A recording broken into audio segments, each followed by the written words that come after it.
Why do animals make sounds in the wild? Well, animals use sounds to talk to each other. Birds sing to say, "This is my home." Frogs croak to find friends.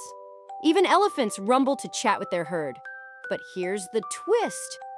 Some animals, like dolphins, use sounds to play games.